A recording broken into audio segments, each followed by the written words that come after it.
Hello friends, welcome to cine Guruji channel. आज मैं आपके लिए करण सिंह त्यागी जी के डायरेक्शन में बनी अक्षय कुमार और अनन्या पांडे स्टारर एक बहुत ही बेहतरीन movie Kesari chapter 2 the untold story of Jallianwala Bagh का बिहाइंड द सीन्स वीडियो लेकर के आया हूं। और रियल इवेंट पर बेस्ड इस मूवी की अब तक की IMDb रेटिंग 8.4 आउट ऑफ 10 है। इस मूवी में अक्षय कुमार ने जलियांवाला बाग हत्याकांड पर ब्रिटिश क्राउन और जनरल डायर के खिलाफ केस लड़ने वाले शंकरन नायर का किरदार किया है। हालांकि मूवी की शुरुआत में इन्हें ब्रिटिश क्राउन की तरफ से कृपाल सिंह के खिलाफ केस लड़ते हुए दिखाया गया है, तो यहाँ पर उसी सीन को शूट किया जा रहा है। और इस केस को जीतने के बाद ही इन्हें क्राउन की तरफ से नाइटहुड का खिताब मिला था।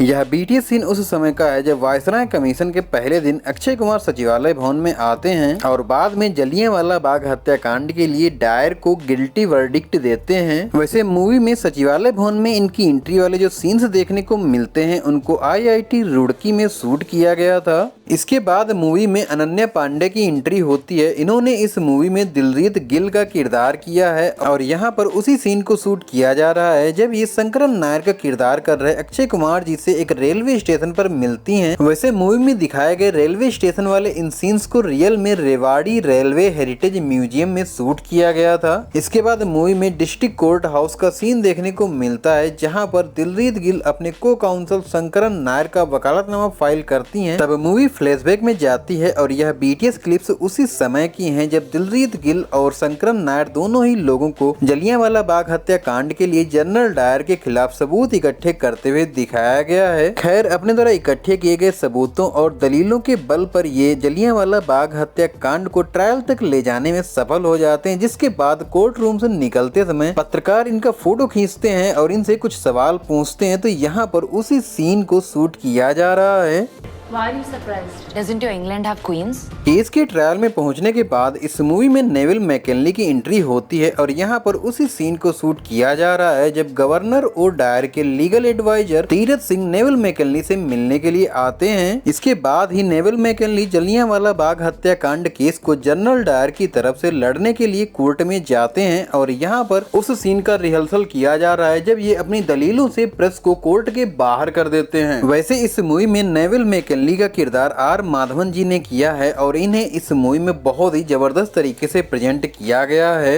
मूवी में आगे जब प्रोसीडिंग शुरू होती हैं तो मिस्टर मैकेनली मिस मार्था स्टीवेंस को विटनेस स्टैंड में बुलाकर कुछ पूछताछ करते हैं, जिसके लिए इन्हें पहले से ही बताया गया था किस तरह पूछताछ करनी है। खैर, अपनी इस पूछताछ में मिस्टर मैकेनली इस केस का पूरा रुख ही बदल देते हैं और अगली हियरिंग में दिलजीत गिल यानी कि अनन्या पांडे बहुत ज्यादा नर्वस होती है, जिसके बाद ये शंकरन नायर यानी कि अक्षय कुमार के कहने पर मिस्टर मैकेनली की विटनेस मिस मार्था स्टीवेंस को क्रॉस एग्जामिन करने के लिए बाहर आती है। तो यहाँ पर आप देखिए उन सीन्स को किस तरह से रिकॉर्ड किया गया है जब दिलजीत गिल यानी कि अनन्या पांडे मिस मार्था से कुछ सवाल पूछकर उन्हीं के मुंह से तनवीर चौधरी की सच्चाई कबूल करवाती हैं। इसके बाद केस फिर से ट्रैक पर आ जाता है और यहाँ पर आप देखिए उस सीन को शूट किया जा रहा है जब ये नए एविडेंस ढूंढ रहे होते हैं, जिसके बाद अगली हियरिंग में ये सीधे ही जनरल डायर को विटनेस बॉक्स में बुलाते हैं और कुछ सवाल पूछना शुरू करते हैं। तो यह उन्हीं सीन्स का BTS है जब ये धीरे धीरे करके जनरल डायर को बहुत ज्यादा गुस्सा दिलवाते हैं और यहाँ पर जब जनरल डायर अपने गुस्से को कंट्रोल नहीं कर पाता तब उसके मुंह से सच्चाई निकल जाती है।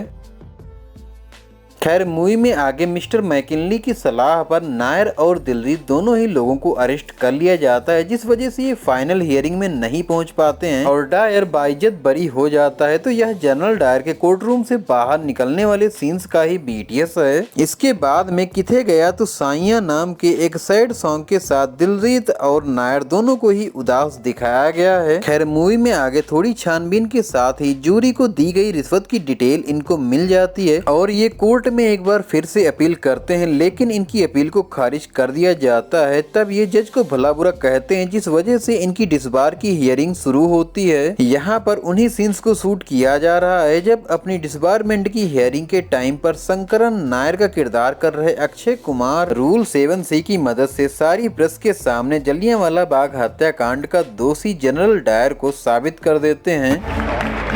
I'm so glad I gave you that. What a shot you are giving, yeah?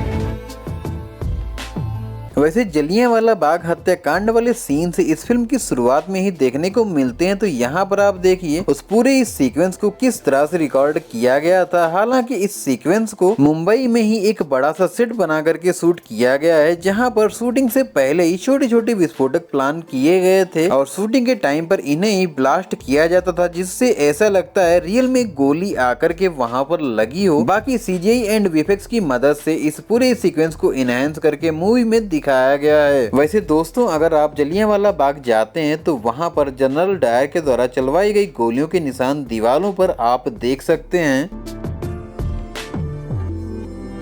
I hope आपको केसरी चैप्टर 2 का यह बीटीएस वीडियो पसंद आया होगा। अगर वीडियो पसंद आया हो तो लाइक करना, चैनल पर नए हो तो सब्सक्राइब करना। हम मिलेंगे आपको नेक्स्ट बीटीएस वीडियो के साथ में, तब तक के लिए थैंक्स फॉर वॉचिंग।